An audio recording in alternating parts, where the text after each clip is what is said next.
안녕하십니까. 네, 저는 이제 김반석 전도사입니다. 이제 충분한 이제 소개를 시켜주셨기 때문에 이제 설교를 그래도 시작하기 전에 간단하게 이제 제 소개를 하자면 이제 저는 이제 우리 열린문 교회 담임 목사님의 사위, 그리고 또 저기 우리 이초록 우리 자매라고 해야 되나, 이초록 사모의 또 남편, 그리고 우리 딸 예원이의 아버지. 현재는 지금 미국에서 목회학 석사과정을 마치고 제 박사과정 들어가기 전에 한국에 와서 이제 잠시 휴식을 취하고 있는 이제 그런 상황이고요. 이제 또 원래 이제 우리 열린목회 목사님께서 안 불러주셨으면 떨릴 일이 없는데 또 불러주셨는데 떨지 말라고 하니까 참 그래도 두렵고 떨리는 마음으로 이렇게 이 간단히에 서서 또 하나님의 말씀을 이렇게 나눌 수 있어서 참 너무 감사한 마음이 있습니다. 제가 제일 처음에 열린문교회 그 전에 제가 왔을 때 기억이 나는데, 찬양할 때 정말 어떤 마음이 들었냐면요, 제가 이것 제 아내와 이제 쉐어를 했었는데, 정말 초대교회 성도들이 찬양하는 것 같은 느낌이 너무 크게 드는 거예요. 제가 그래도 지금까지 이렇게 교회들을 많이 돌아봤잖아요. 많은 교회들을 봤는데 정말 이 찬양할 때 정말 쏟아지는 그 은혜가 있는 것 같아요. 하나님의 임재하심이 정말 너무나 크게 느껴져서 정말 너무나 좋은 교회다, 너무나 하나님께서 이 교회에 함께 하시는구나 라는 것을 제가 너무나 크게 느낄 수 있었습니다. 오늘도 찬양할 때도 또 인도하시는 우리 집사님이신가요? 네, 집사님께서 인도해 주시는데, 와, 정말 시작부터 너무 감동이 돼가지고 정말 확실하구나, 열린문교회는 확실하구나 라는 마음이 너무 크게 들어서 일단 그것을 먼저 말씀드리고 오늘 설교를 시작하려고 합니다. 이제 제가 처음으로 미국으로 가게 됐을 때가 2013년도였던 것 같습니다. 2013년도 여름이었습니다. 그때 당시엔 제가 나이가 29살인데요. 벌써 올해로 10년 차가 됐네요. 이제 10년이면 이제 강산이 변한다고 이제 그런 얘기가 있죠. 정말 맞는 이야기 같습니다. 저는 지금 경기도 광명시 소화동에 거주 중인데, 경기도지만 서울에 매우 근접해 있는, 그래서 나름의 수도권에 있는 그런 지역인데, 저희 아버지가 이제 그쪽으로 목회 개척을 하시면서 거기에 제일 처음에 소화동으로 들어가게 된 거예요. 근데 그때 딱 들어갔을 때 소화동은 어땠냐면 정말 변두리 시골 중에 시골이었고요. 광명에서도.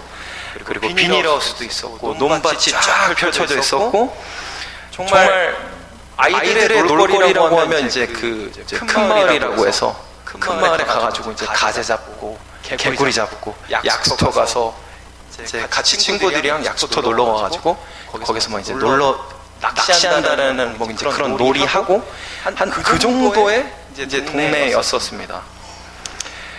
근데 제가 기억하던 그 소화동이, 제가 미국에서 이제 10년 정도 있었다고 그랬잖아요. 미국을 떠난 후 급격하게 변하기 시작합니다. 간혹 가다가 제가 이제 고향으로 돌아왔을 때 갑자기 이 총동네에 광명역이 생긴다라는 거예요. 갑자기 지하철역이 들어온 거예요. 그럴 수가 있구나, 이렇게 되는구나. 그런데 또 얼마 지나지 않아서 갑자기 백화점이 생겼다라는 거예요. 아니 우리 소화동에 백화점이 생긴다고. 근데 또 얼마 지나지 않아서 갑자기 이케아가 생긴다라는 겁니다. 이케아라는 그 가구점이 있는데 굉장히 큰 가구점이에요. 그게 갑자기 소화동에 딱딱 생겼어요. 그리고 조금 있다가 코스코라는 또 아주 큰 슈퍼마켓이 생겼습니다. 그리고 어느 순간 다시 돌아오니까 갑자기 대학병원이 생긴다고 하네요. 그러니까 이 동네가, 제가 알던 그 동네가 이 10년 사이에 너무나 많이 바뀌는 것을 제가 두 눈으로 이거 체험을 하니까 정말 믿어지지가 않더라고요. 그리고 어느 날 또 소식을 들었는데 소아동에 정말 커피숍의 그 끝판왕인 스타벅스가 갑자기 들어온다고. 스타벅스가 들어온다 그래서 또 이제 젊은이들이 좀 스타벅스 좋아하잖아요. 스타벅스가 있는 곳은 나름의 그 상징적인 그 이곳은 괜찮은 곳이다 라는 이제 그런 상징적인 의미가 있는데, 그런 소식을 딱 듣고 나서 우리 동네가 너무나 크게 발전을 하고 있구나 라는 생각이 들었습니다. 제가 이제 최근에 듣기로는 이 부여에도 우리 장모님을 통해 들었었는데, 부여에도 곧 스타벅스가 생긴다라는 얘기가 있는데 사실인가요? 네, 아직 완공되기 전까지는 잘은 모르겠지만 이 부여도 이제 점차 발전해 나가고 있는 것 같습니다. 정말 10년이면 강산이 변한다고 하는데 그거는 정말 사실인 것 같습니다.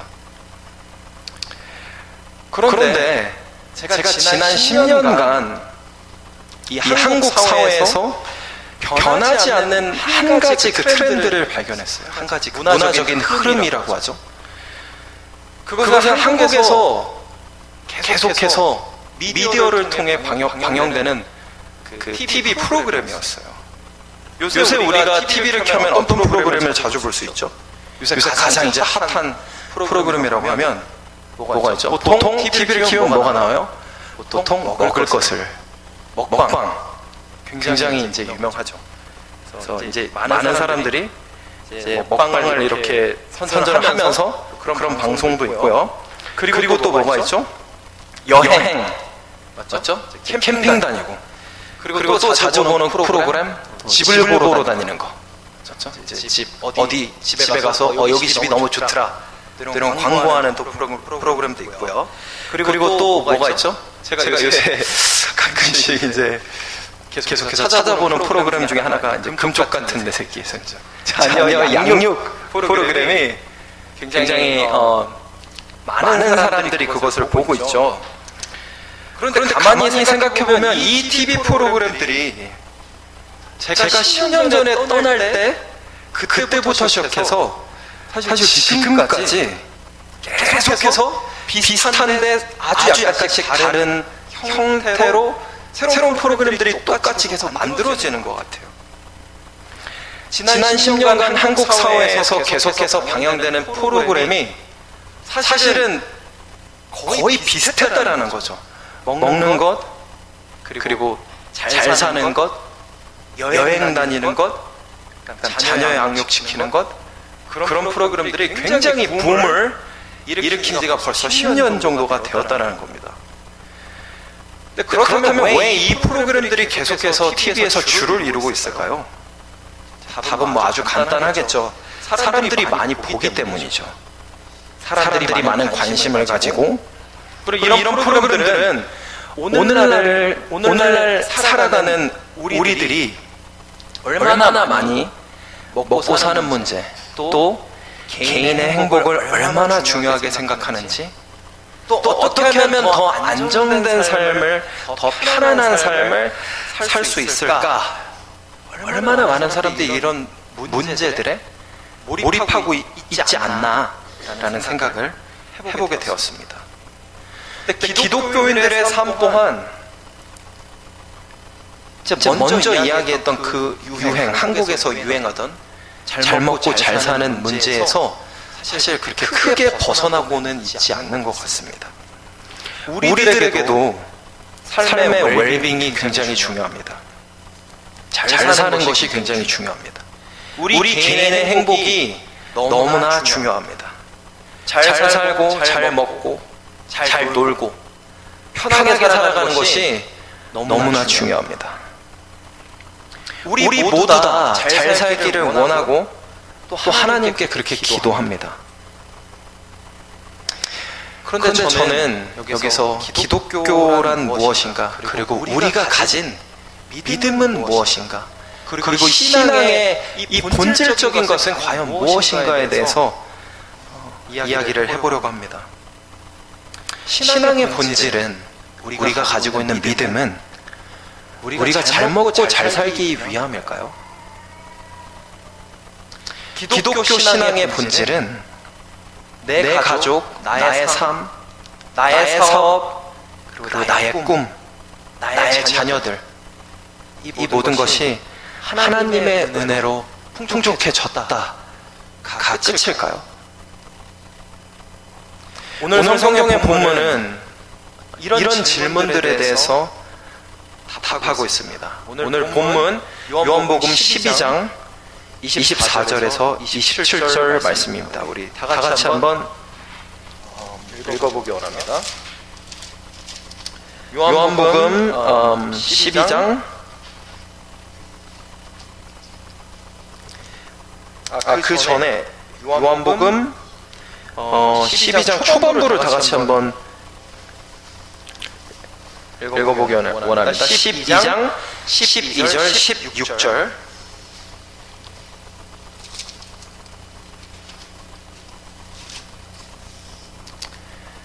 제가 다 같이 한번 읽어보겠습니다. 그 이튿날에는 명절에 온 큰 무리가 예수께서 예루살렘으로 오신다는 것을 듣고 종려나무 가지를 가지고 맞으러 나가 외치되 호산나 찬송하리로다 주의 이름으로 오시는 이 곧 이스라엘의 왕이시여 하더라. 이는 기록된 바 시온 따라 두려워하지 말라. 보라 너의 왕이 나귀 새끼를 타고 오신다함과 같더라. 제자들은 처음에 이 일을 깨닫지 못하였다가 예수께서 영광을 얻으신 후에야 이것이 예수께 대하여 기록된 것임을 사람들이 예수께 이같이 한 것임을 생각났더라. 아멘. 오늘 제가 다루고자 하는 본문은 요한복음 12장 24절에서 25절 말씀인데 그 전에 요한복음 12장에서는 어떠한 모습을 그리고 있는가를 간단하게 설명하도록 하겠습니다.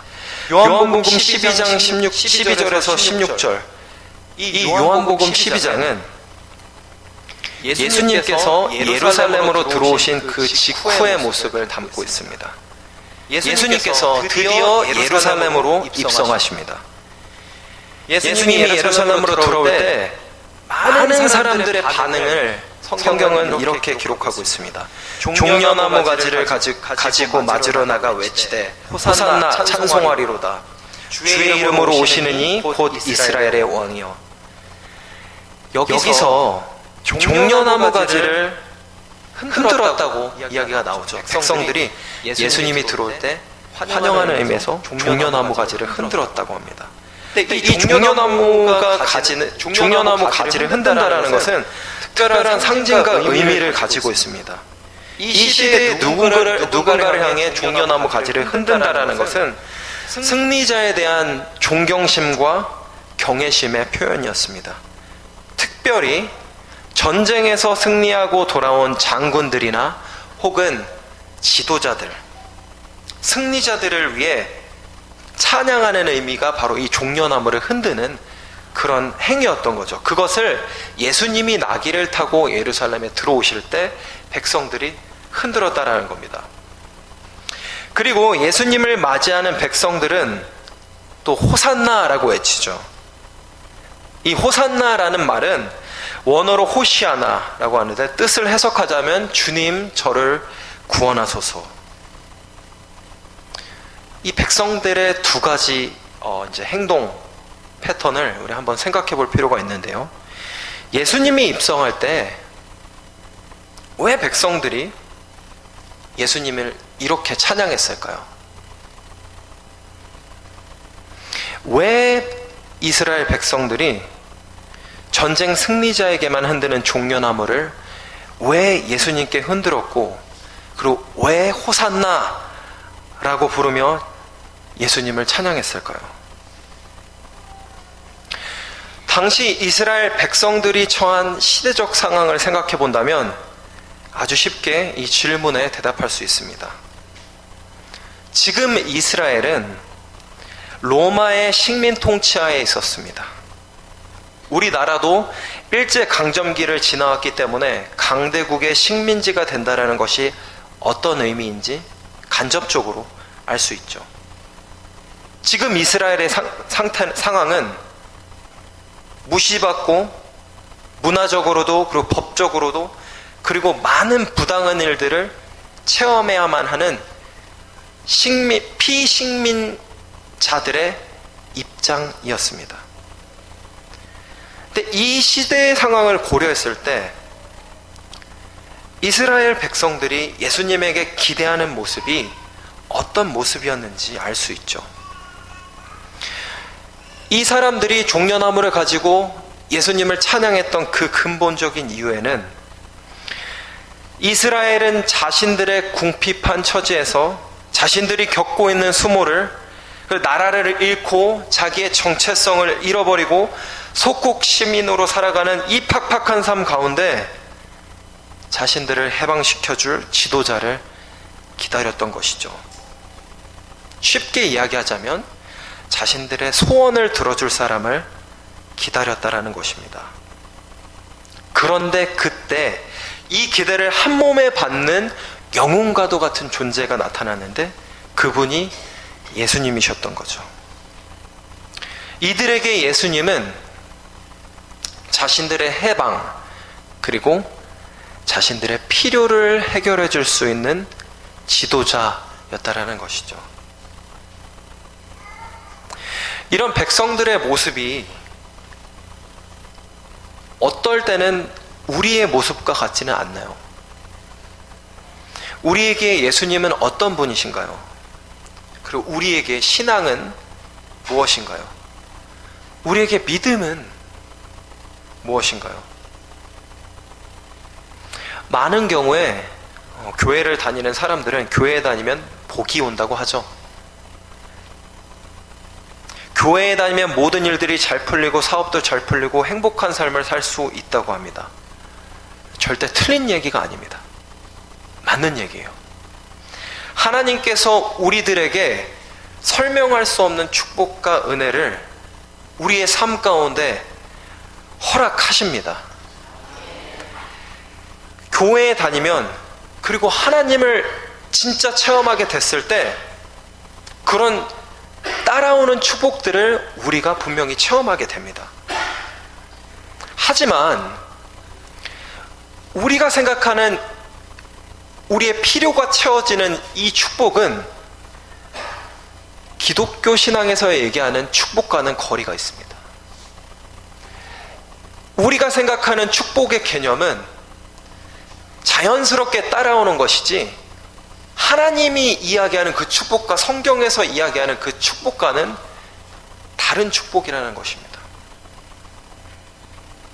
성경을 들여다보면 우리가 생각하는 복의 개념이 단순히 물질적 축복의 개념에만 제한되지 않는다라는 것을 알 수 있습니다. 우리가 생각하는 복과 성경에서 이야기하는 복은 완전히 다른 복입니다. 우리가 생각하는 축복은 잘 사는 것, 웰빙, 이것이 우리가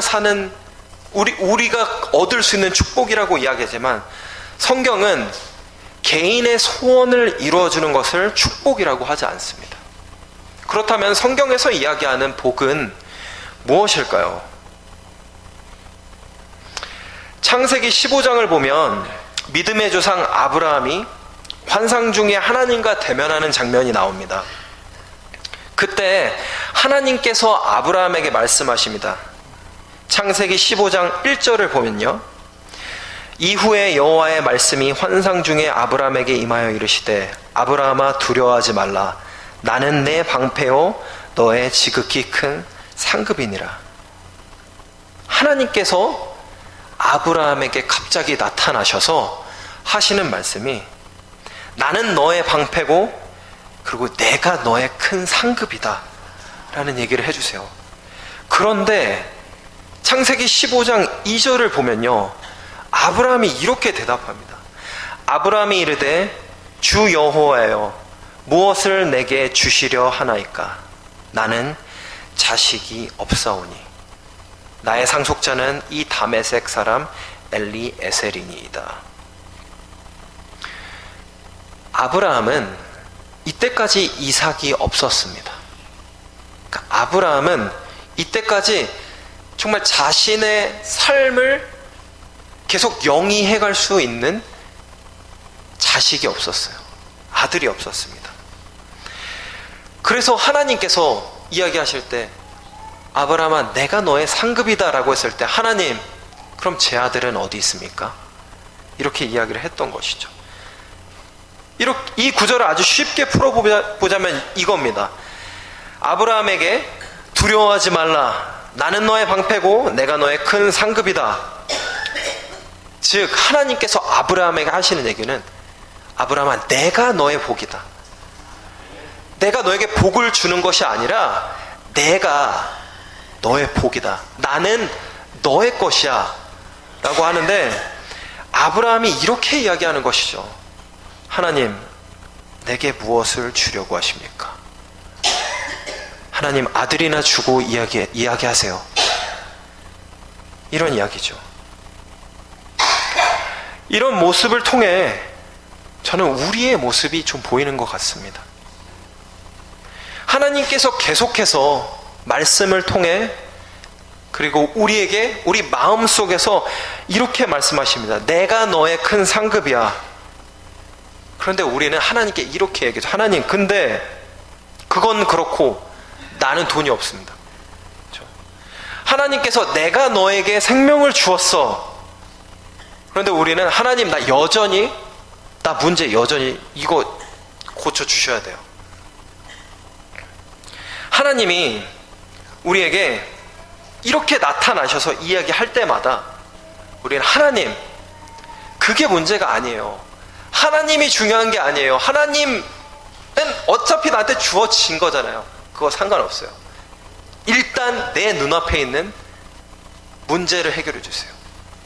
그게 바로 우리가 생각하는 축복의 개념이고 하나님이 생각하는 축복의 개념이 이렇게 다르다라는 것이죠. 사실 우리가 원하는 것은 하나님이 아니라 하나님의 진정한 복이 아니라 우리의 잘됨, 우리의 안위, 우리의 성공이 아니었는지를 한번 되돌아볼 수 있는 시간이 되길 원합니다. 복음이 무엇일까요? 우리가 복음이라고 하죠. 기쁜 소식이라고 하죠. 그것을 다시 한번 기억하셨으면 좋겠습니다. 하나님은 우리를 사랑하셔서 죽을 수밖에 없는 우리를 위해 자기 아들을 보내시고 그 아들 예수 그리스도를 통해 우리를 구원하신 분이십니다. 믿으십니까? 그리스도를 통해 우리는 하나님과 남이 아니라 아버지와 자식의 관계가 됐다라는 것입니다. 그것이 우리에게 가장 큰 good news라는 거예요. 가장 큰 좋은 소식이라는 거, 복음이라는 겁니다. 우리가 생각했을 때 우리는 저것을 얻어야지 축복이라고 생각하지만 사실 기독교에서 이야기하고 있는 근본적 의미에서 축복은 하늘에 있는 전지전능하신 분이 우리와 남이 아니라 내가 그분과 관계가 있구나. 저분이 나의 아버지시구나. 이것이 우리 기독교인들의 진정한 축복이심을 믿으시기 바랍니다. 다시 본문으로 돌아가 보겠습니다. 예수님께서 예루살렘으로 들어오십니다. 그리고 사람들은 열렬히 예수님을 찬양합니다.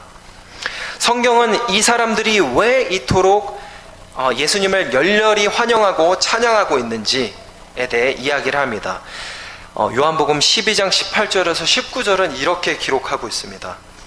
이에 무리가 예수를 맞으면 이 표적 행하심을 들었음이로라. 예수님께서 수많은 기적을 행하셨다고 했죠.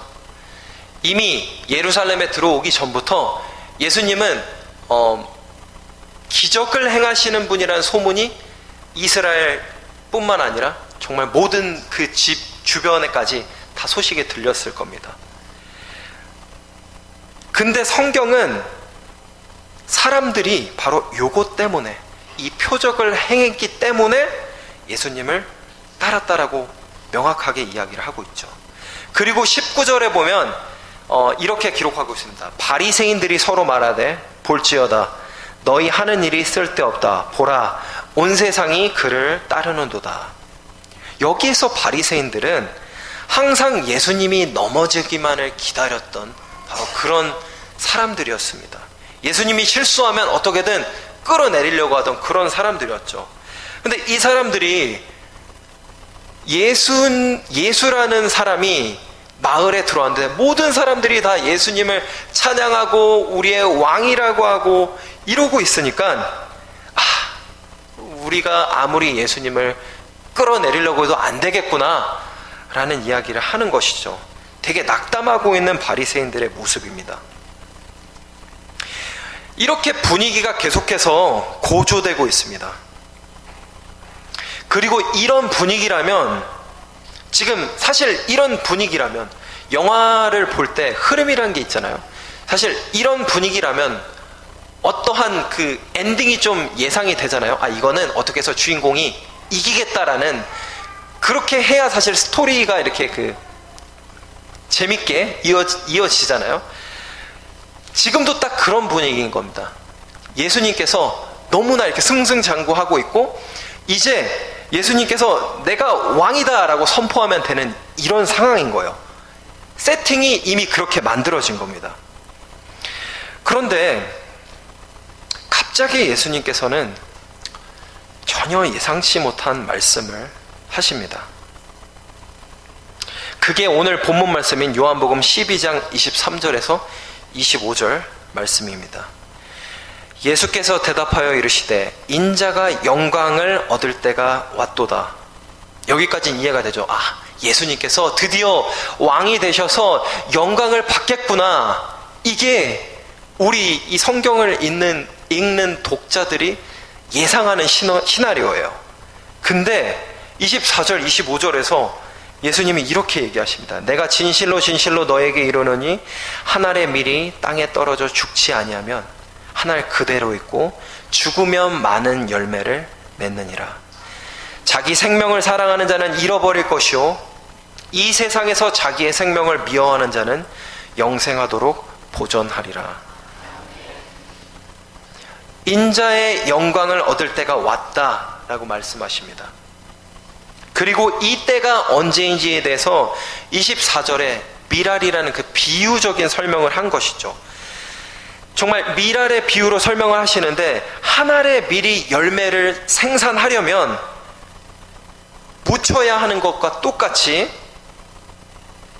예수님께서도 세상을 위한 생명의 수확물을 거두기 위해서 예수님 자기 스스로 죽어야만 한다라는 이야기를 이 비유로 설명을 하는 거예요. 이것은 예수님께서 스스로 자신의 다가올 미래에 대해서 곧 십자가의 죽음을 설명하는 것이죠. 예수님께서 이야기하시는 영광은 이 세상의 왕이 되는 것이 아니라 철저하게 핍박받고 고통당하며 십자가에 죽는 것, 그것이 하나님의 영광이라는 것입니다. 아니, 어떻게 이럴 수가 있죠? 우리가 생각하는 그 영광이 아니잖아요. 우리가 생각하는 영광은 제일 높은 자리에 가서 내가 왕이다, 이것이 우리가 생각하는 영광인데, 하나님의 영광은 그런 모습이 아니었다라는 거예요. 예수님의 영광은 하나님 아버지의 뜻에 철저하게 순종하여 비록 죽음을 향하여 가는 것이지만, 그리고 비록 그것이 이해가 되지 않지만 자신의 죽음을 통해 하나님의 뜻이 이 땅 가운데 이루어지는 것, 이것을 오늘 본문은 하나님의 영광이라고 표현하고 있습니다. 우리는 흔히 하나님의 영광을 우리가 최고 높은 자리에서 얻을 수 있다고 생각합니다. 우리가 연말 시상식 때마다 이제 기독교인 연예인들이 이제 딱 상을 타고 하는 얘기가 있죠. 모든 영광 하나님께 돌리겠습니다. 저도 사실 그런 모습들이 너무나 이렇게 감동이 되고 너무나 대단하다라는 생각이 듭니다. 그리고 나도 저렇게 하고 싶다라는 생각이 들어요. 그런데 이런 것들만이 하나님께 영광이 되는 것은 아니라는 거예요. 가장 높은 자리에서 우리가 가장 성공했을 때, 우리 인생이 가장 편안할 때, 그때 하나님의 영광이 드러나는 것이 아니라, 하나님의 영광은 우리의 생각과 달리 우리가 가장 어려울 때, 그리고 우리가 가장 낮은 자리에 있을 때 하나님의 영광이 드러날 수 있다는 것입니다. 우리가 더 낮은 자리로 갈 때, 우리가 우리의 자아를 더 철저하게 낮추고 그 낮은 자리에서도 하나님의 뜻이 이루어진다면, 그것 또한 하나님의 영광이 우리의 삶 가운데 이루어졌다라고 할 수 있다라는 것입니다. 그리고 25절에서 예수님은 더 놀라운 이야기를 하십니다. 자기 생명을 사랑하는 자는 잃어버릴 것이요, 이 세상에서 자기의 생명을 미워하는 자는 영생하도록 보전하리라. 이 이야기는 무슨 이야기인가요? 굉장히 이런 표현을 보고 학자들은 이렇게 되게 역설적인 표현이다라는 얘기를 합니다. 그런데 이 이야기를 이미 하신 우리나라의 그 유명하신 장군님이 계시는데, 이순신 장군님이라고 이순신 장군님께서 이미 얘기를 하셨죠. 뭐라고 하셨죠? 그쵸. 네, 그쵸. 참 이미 그런 얘기를 했었는데, 이순신 장군보다 더 이전에 예수님께서 이런 얘기를 하신 거예요. 이것은 아주 단순하게 우리가 죽는 것이 사는 길이다 라는 것입니다. 이것이 바로 십자가의 역설이라는 거예요. 십자가의 길은 고난이지만 그 길만이, 그 고난의 길만이 생명을 얻을 수 있다라는 것입니다. 우리가 사는 이 세상에서는 자기의 생명을 사랑하라고 가르칩니다. 자기의 생명을 쟁취하라고 가르칩니다. 그것만이 성공의 길이고, 궁극적으로 생명을 얻어내는 길은 우리가 우리의 생명을 지키는 길이라고 합니다.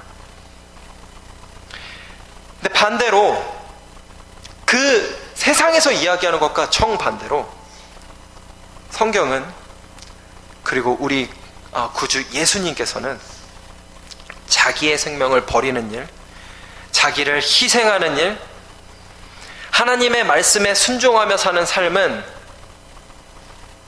미련해 보이고 실패한 인생처럼 보일 수도 있지만, 그렇게 해야 한다면, 그것이 하나님의 뜻이라면, 그리고 그것이 하나님의 영광이라면 우리 성도들은 기꺼이 그런 삶을 살아야 한다는 것이죠. 예수님께서 오늘 말씀을 통해서 제자들에게 이런 말씀을 하셨는데, 사실 이것은 우리에게 말씀하시는 말씀입니다. 너희도 나처럼 죽어야 생명을 얻을 수 있다.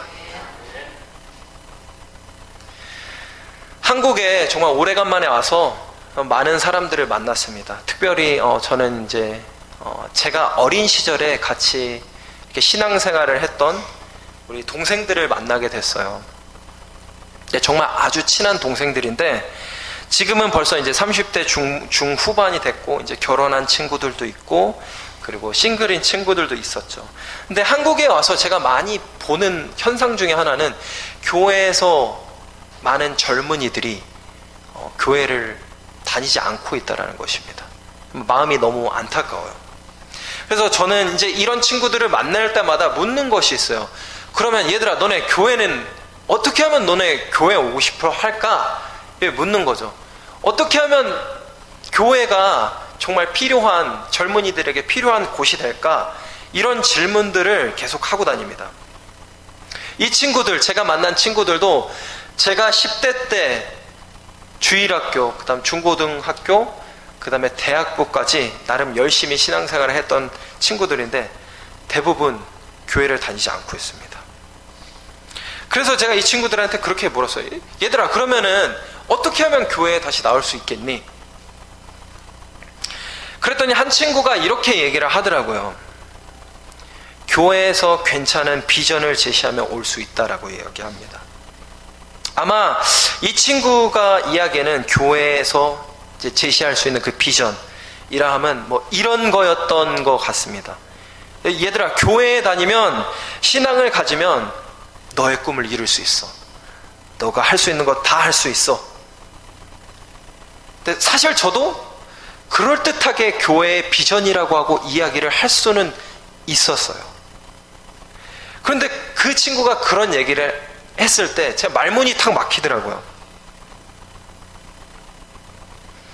왜냐하면 제가 그런 비전이라고 나름 굉장히 솔깃한 그 비전을 이야기할 수 있지만, 그러한 비전을 이야기하는 것은 사실 그냥 세상의 기업과 별반 다른 차이가 없기 때문에 제가 차마 그런 얘기를 하지는 못하겠더라고요. 나중에 사기꾼 소리 들을까봐 그런 얘기를 하지 못하겠더라고요. 그래서 그 친구에게 그냥 그렇게 얘기했습니다. 농담처럼 얘기를 했는데요. 잘 모르겠다. 이제 교회 비전? 그건 솔직히 우리가 죽는 게 비전인데 그건 좀 별로지? 라고 했더니 좀 웃더라고요. 근데 제가 정말 농담처럼 그 친구에게 이야기를 했지만, 그냥 교회에서 이야기하는 그 비전과 이 신앙생활의 근본으로 다가갔을 때 결국은 우리가 결론 내릴 수 있는 것은, 오늘 말씀처럼 우리가 하나의 미랄이 되어 이 땅에 심겨야 하고, 우리 자아가 철저히 죽어야, 우리가 철저히 우리 스스로를 희생해야 이것이 교회 그리고 우리 성도들의 비전이라는 것이죠. 우리가 성공해서 영광의 자리로 올라가는 것이 아니라 개인의 죽음과 희생을 통해, 그리고 우리의 섬김을 통해 이 땅 가운데 하나님의 뜻이 이루어지는 것, 개인의 죽음과 희생을 통해 우리 교회가 다시 살아나고 우리 사회가 살아나고 이 세상을 살리는 것, 이것이 주님께서 우리에게 주시는 참된 비전임을 깨닫는 역사가 있으시기를 주님의 이름으로 축원합니다. 저의 모교회이자 이제 저희 아버지가 개척하신 교회가 이번 여름에 하필 제가 미국에서 돌아왔을 때 이사를 했습니다. 그래서 지난 약 한 2달간 정말 너무나 전 또 아버님을 도와드려야 되잖아요. 근데 교회가, 저희 아버지는 이제 30년간 소아동에서 목회를 하셨는데 30년 동안 개척하셔가지고 아직까지 개척교회를 지금 하고 계셔가지고 참 어떨 때는 그 아들 입장에서는 너무 아버지가 너무 좀 안 됐다라는 마음이 있어요. 왜냐하면 저희 아버지 같은 경우는 거의 교회의 모든 공사를 손수 다 하세요. 뭐 노가다부터 시작해서 뭐 전기공사 뭐 이런 것들을 손수 다 하셔가지고, 그럼 또 제가 이제 왔는데 가만히 있을 수 없잖아요. 그래서 지난 약 한 달 반, 한 2달간 아버지의 호출이 있을 때 가서 같이 이제 교회 시래기 달고, 그리고 이제 교회 뭐 물건 나르고, 한 번은 냉장고를 날랐는데 냉장고 한 4개를 사람 안 쓰고 2명이서 저와 이제 저희 아버지랑 김치 냉장고 등등등 해가지고 그거 다 날랐는데, 그렇게 해서 이제 한 2달간의 시간이 간 것 같습니다. 근데 아버지가 이제 저희 교회를 이제 개척을 30년 전에 하셨죠. 근데 그 개척 초기의 모습이 기억이 납니다. 이제 제가 6살 때쯤 아버지가 개척한다고 서울에서 그 소아동으로 이렇게 오셨던 건데, 그 기억이 나요. 그 장면들이. 그 지하실에 딱 들어갔을 때 그 냄새가 먼저 기억이 납니다. 뭔가 그 지하실 냄새가 딱 나는 그 향긋한, 저에겐 약간 향긋한 냄새였어요, 그때.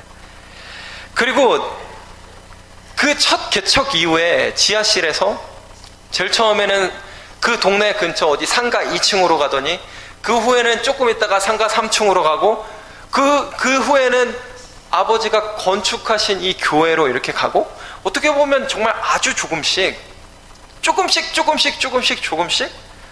더 괜찮은 환경으로 이사를 다녔습니다. 그런데 이번에 한국에 와서 교회가 또 이사를 가야 한다는 겁니다. 그리고 그 이사한다라는 교회를 가보니까 너무 익숙한 환경이에요. 딱 우리 교회가 30년 전에 개척했던 그 교회만한 사이즈에 또 가보니까 갑자기 그 뭐라고 하죠? 그 트라우마라고 하나요? 그 어렸을 때 봤던 그 지하실 교회였던 거예요. 그 장면이랑 똑같이 딱 이렇게 생각이 되더라고요. 결국은 지하실에서 시작해서 점점 나아지는 것 같더니 다시 지하실로 이번 여름에 다시 돌아오게 되었습니다. 또 인간적인 마음으로는 저도 마음에 좀 낙담이 되더라고요. 우리 아버지는 30년간 개척교회 하셨는데 30년 동안 공사만 하시다가 이렇게 끝나신 것 같은데 근데 다시 지하실로 왔네? 이런 생각에 좀 실망감이 들기도 했습니다. 물론 저희 아버지 목사님께서 그리고 저희 모교의 성도님들은 아마 저보다 더 이제 실망 아닌 실망을 하셨을 것이라 생각이 됩니다. 근데 왜 실망이 안 되겠습니까? 당연히 그렇죠. 환경이 그렇게 되니까 실망이 되는 것은 당연한 일인데, 근데 오늘 본문 말씀을 준비하면서 하나님께서 한 가지 깨닫게 하신 것이 있었습니다. 만약 교회의 모습이 이 세상의 미랄이 되는 것이라면 사실 장소가 중요한 것은 아니다. 아니, 오히려 지하실은 우리가 미랄 같은 존재임을 다시 한번 깨닫게 하는 계기가 될 수 있다. 그런 생각이 들었습니다. 더 나아가서 어쩌면 우리 교회를 다시 지하실로, 다시 더 낮은 곳으로 부르신 것은 우리 교회로 하여금 제일 처음 교회를 개척했던 그 시절 그 마음과 그 열정을 다시 한번 기억하라 라는 하나님의 메시지라는 생각이 들었습니다. 복음의 열정이 타오르던 그 시절, 그리고 우리 교회가 뜨겁게 찬양하던 그 시절, 예배하고 또 지역사회에 복음을 전했던 그리스도의 미랄이 되었던 그 시절을 다시 한번 기억하라는 하나님의 메시지라는 마음이 들었습니다. 성도 여러분, 우리 열린문 교회에서 미랄이 된다라는 것은 어떤 의미입니까? 저는 오늘 이 말씀을 이 열린문 공동체에 한번 적용해 보기 원합니다. 오늘 저녁 예배는 특별히 선교 예배로 드려진다고 합니다. 우리는 흔히 선교에 앞서서 미랄이라는 주제로 찬양도 하고 미랄이라는 주제로 말씀도 전하죠. 왜냐하면 미랄이라는 말은 굉장히 선교지 특화된 용어가 되어버렸기 때문입니다. 근데 저는 여기서 살짝 다른 방향으로 적용점을 찾기 원합니다. 앞서 이야기했던 것처럼 미랄이 된다라는 것은 우리 성도 개개인의 자아의 죽음과 그리고 철저한 희생과 섬김을 통해 하나님의 영광이, 그리고 하나님의 뜻이 일어나는 것이라고 했습니다. 저는 열린문 교회를 통해 하나님의 영광이 드러날 줄로 믿습니다. 이 몸된 교회를 통해 하나님의 영광이 이 부여지역 사회에서, 그리고 나아가 세계 곳곳에 있는 선교지에 하나님의 영광이 나타나기 원합니다. 하지만 이 모든 것들을 이루기 이전에 먼저 우리가 기억해야 할 것은 우리 열린문 교회 공동체가 또 다른 생명을 낳기 위해서는 우리 개개인이, 우리 열린문 교회 성도님들 개개인이 먼저 이 공동체 안에서 미랄이 되어야 합니다. 교회라는 공동체가 참 재밌는 공동체입니다. 왜냐하면 교회라는 곳은 각 개인이 어떠한 배경을 가지고 있든지,